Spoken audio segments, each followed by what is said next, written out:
और घर पर जो गाय बछड़ा दी थी उस बछड़ा को वह देख। तो आप बताइए कि आप नमाज नेता बनकर पढ़ा रहे थे तो सही में पढ़ रहे थे कि आप बछड़ा को देख रहे थे।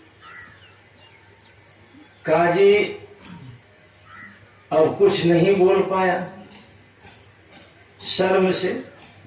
पुनः हिम्मत करके कहा अच्छा तो मैं नमाज नहीं पढ़ रहा, लेकिन इस भीड़ में तो हमारे नवाब दौलत खां भी हैं और इनसे बढ़कर के दूसरे कौन मुसलमान हैं यहाँ, ये तो पढ़ रहे थे नमाज। नानक देव जी महाराज ने कहा काजी साहब सच आप कहिए तो आप नवाब साहब से पूछ लीजिए, आपके नवाब भी नमाज नहीं पढ़ रहे थे। वे काबुल में जाकर घोड़ा खरीद रहे थे, पूछिए। इतना जब कहा तो नवाब साहब भी लज्जित हो गए और तब उन्होंने कहा आप दोनों की ही बात नहीं है, इस भीड़ में जितने भी मुसलमान खड़े हैं एक भी मुसलमान नमाज नहीं पढ़ रहा था, सबकी यही दशा थी। तो रंग कैसे चढ़ेगा? जब तक मन नहीं रे बैठेगा तब तक रंग कहाँ चढ़ेगा। इसीलिए हम लोगों को बार बार जो है डांट भी खानी पड़ती है। डांट लगाने वाले भी कुशल ये हैं कि फिर भी बार बार डांट लगा ही देते हैं।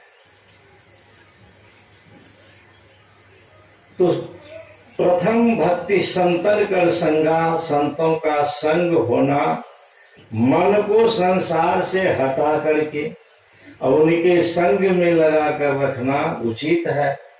आप जानते हैं कि थोड़ी देर के लिए संग हुआ था रत्नाकर हत्यारा को, जो घोर डाकू थे।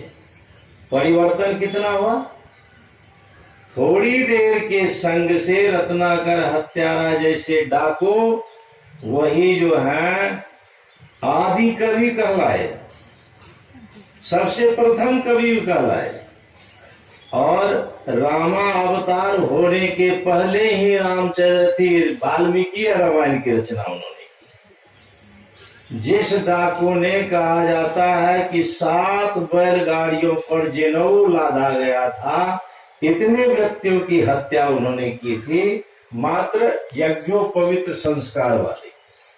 और बिना संस्कार वालों की भी हत्या हुई होगी। तो इतने बड़े हत्यारा और थोड़ी देर संतों का संग किए मन लगाकर, तो परिणाम क्या हुआ कि आदि कवि कहलाए। थोड़ी देर भगवान बुद्ध का संग हुआ अंगुलीमाल, और उनके जीवन में भी कितना परिवर्तन। अगर हम लोग भी उस तरह से संग करेंगे तो हम लोगों के भी जीवन में अवश्य ही बदलाव होगा।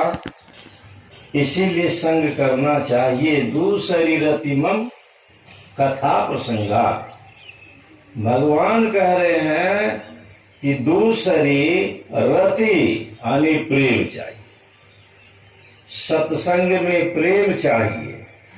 अगर प्रेम से बैठकर सुनेंगे तो डांट नहीं खाएंगे। आवश्यकता है कि प्रेम से हमें सुनना चाहिए, रति प्रेम के साथ सुनना चाहिए। और जब तक प्रेम नहीं तब तक रंग नहीं चढ़ेगा। दूसरी रति मम कथा प्रसंगा, आप सुनते ही हैं बार बार। प्रखर वक्ता है हमारे श्रद्धे निवास बाबा, सब कुछ सुनाने में कुशल है। तो वे अर्जुन देव जी महाराज की शिष्या, और जब उनका सत्संग प्रारंभ होता था तो वे मुल्तान से आती थी, आकाश मार्ग से आकर बैठती थी और सत्संग में बैठती थी। पुनः सत्संग समाप्त होता था तो वे आकाश मार्ग से जाती थी।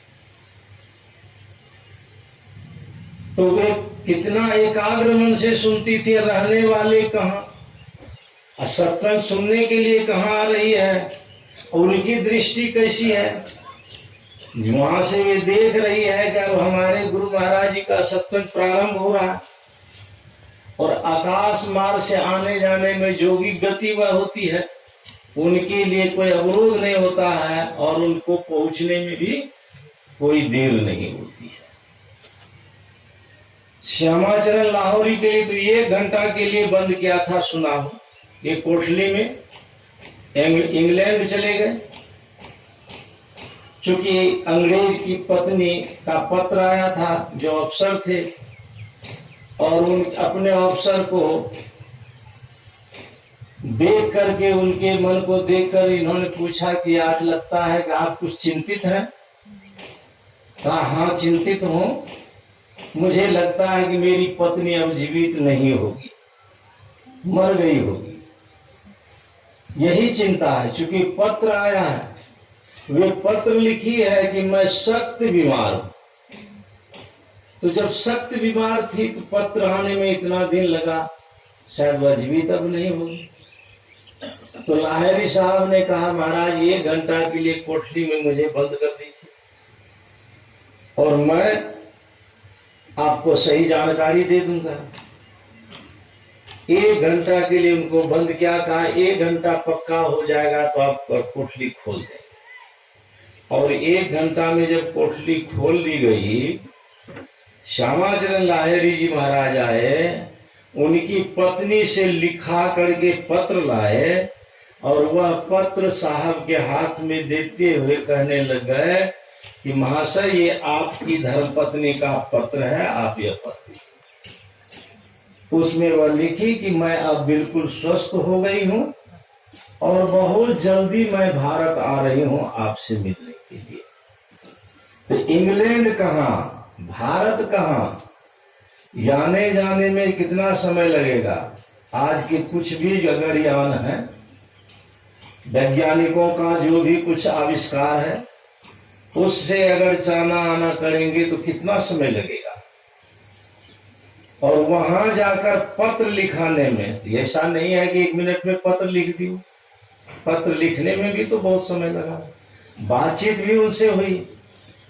यानी वह यौगिक गति ऐसी कि उनके आने जाने में कोई देर नहीं, विलंब नहीं, तुरंत वहां हाजिर। ये महापुरुषों की ये है।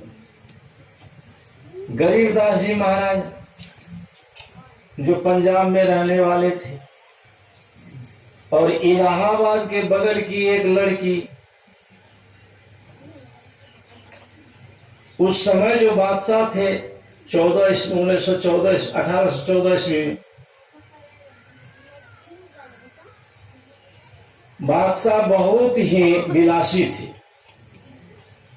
और अपने आदमी को लगा दिए थे खोजने के लिए सुंदर व्यक्ति। लोगों ने जानकारी दी उस लड़की के बारे में, उनको पत्र लिख करके उनके परिवार के लोगों को कहा हाजिर करो यहाँ। 7वें दिन हाजिर वहां किया उस लड़की को। उस लड़की का विवाह नहीं हुआ था और बात जो है प्रथम जो छेका होता है, सगाई हो गई थी, जिसको आज रिंग शिरोमणि कहते हैं, उस तरह से कुछ हो गया। तो जब बादशाह रंगीला अपने यहाँ ले गए और वे जब अपनी कोठरी में ले जाने लग गए, जबरदस्ती खींचकर वह लड़की गिर गई। चूंकि वे अभी बिल्कुल पाप से दूर थी, वे जब गिर गई, गिरने के बाद उस समय वह कहती है इस समय मेरी रक्षा करने वाले इस धरती पर कोई भी संत महात्मा फकीर इत्यादि नहीं है, हे परमात्मा मेरी रक्षा की। और इतना जब वह कही तो उसी समय गरीबदास जी महाराज दोनों के बीच में आकर खड़े। सदगुरु महाराज की जय। कहा तुम कौन हो? कहा मैं गरीबदास। कहा यहां तुम कैसे आ गया? मयान से तलवार खींचा और गर्दन उतार देंगे। तो जैसे तलवार खींचा गर्दन उतारने के लिए, गरीबदास जी महाराज अपनी एक उंगली उनकी देह में सटा दी, और उंगली जैसे सटा दी देह में, वह रंगीला गिरकर धरती पर जो है बेहोश हो गया। और वह जब गिर गया तो सुन्नो नाम की जो लड़की थी उससे कहा, बेटी अब तुम अपनी आंख बंद करो। और आंख बंद कराए। आंख बंद करने के लिए जैसे कहा तो उस लड़की की आंख जब खुलती है तो देखती क्या है कि अपने पिता के घर में पहुंच गई। गुरु महाराज की जय। तो संत की गति तो ऐसी इतना है ही है, अगर वे चाहें तो दूसरे की भी गति में अपनी जैसी गति ले आए। तो उनकी महिमा की बात क्या, इसलिए कहते हैं दूसरी रतिमम कथा प्रसंगा। कथा में, सत्संग में प्रेम होना चाहिए। संत जो भी कुछ कथा कहते हैं भगवंत की ही कथा कहते हैं, परमात्मा की कथा कहते हैं। और रामचरितमानस में लिखा, भव सागर चह पार जो पावा, राम कथा ताका नावा। संसार सागर से अगर हम पार होना चाहते हैं तो परमात्मा की कथा नाव के रूप में, संसार सागर से पार हो जाएंगे। अगर नाव पर सवार हो जाएंगे तब तो हम जो है नदी पार हो ही जाएंगे मल्लाह के प्रयास से। तो दूसरी रति मम कथा प्रसंगा। कबीर साहब ने कहा, कथा कीर्तन कलि विषे भव सागर की नाव, कहे कबीर जग तरन को नाही और उपाय। संसार सागर से पार होने के लिए दूसरा कोई उपाय नहीं। कबीर साहब कहते हैं, प्रथम कथा यानी सत्संग सुनना आवश्यक है। गुरुपद पंकज सेवा तीसरी भक्ति अमान। मान रहित होकर, सम्मान पाने की भावना से रहित होकर गुरु की सेवा होनी चाहिए। अर्थात सब कुछ समर्पण कर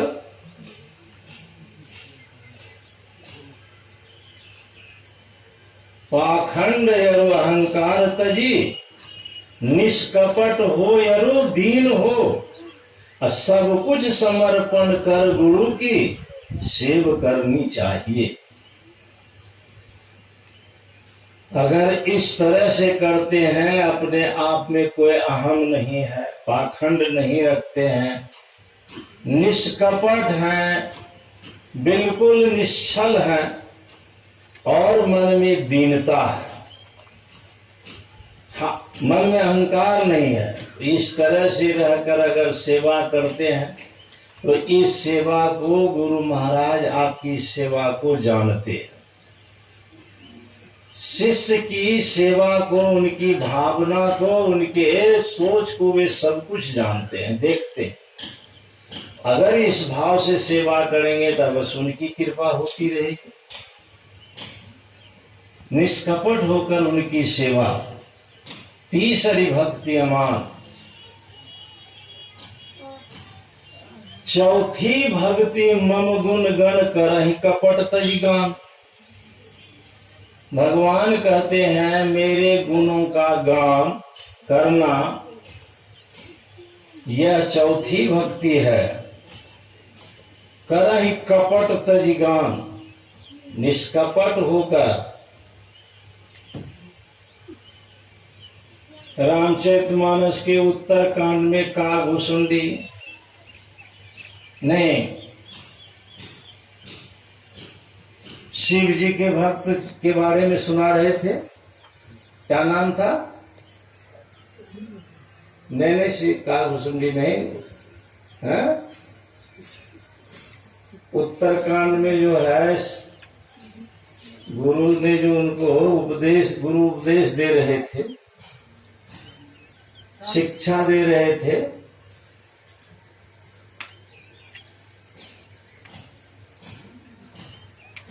शापित भगवान शंकर जो उनको शापित किए, ब्राह्मण ही कर रहे थे गुरु। तो इस तरह से कपट युक्त होकर नहीं कि मन में आन बगल में छुड़ी कहे कबीर तेरी नीयत बुरी, ऐसा नहीं, निष्कपट होना चाहिए। संसार तो अभी ऐसा है, पलटू साहब ने कहा पलटू पाउन दीजिए, खोटा यह संसार, अहिताई करी मिरत है पेट माही तलवा। मिलने के समय अगर कोई स्वार्थ है तब तो आपके पेट में ही घुसेंगे, इतनी मीठी मीठी बात, चिकनी चुपड़ी बात करेंगे कि मतलब आप समझेंगे कि मेरा ही आदमी है, लेकिन पेट माही तलवार, भीतर कुछ और होता है। तो निष्कपट होने के लिए कहते हैं। और मंत्र जाप मम दृढ़ विश्वासा, गुरु महाराज जो हम लोगों को, या गुरु महाराज जी का ज्ञान जो हम लोगों को मिला है, उस पर दृढ़ विश्वास होना चाहिए। जब तक विश्वास नहीं तब तक सफलता नहीं। अगर विश्वास नहीं है तो जप भी नहीं कर सकेंगे, और जप करने के लिए भी बैठेंगे तो मन जप में लगकर नहीं रहेगा। तो पहले तो विश्वास चाहिए ही जप करने में। अगर मन विश्वास युक्त होकर जप करेंगे तो जपाति सिद्धि, जप से सिद्धि मिलेगी। एक प्रसंग सुनाता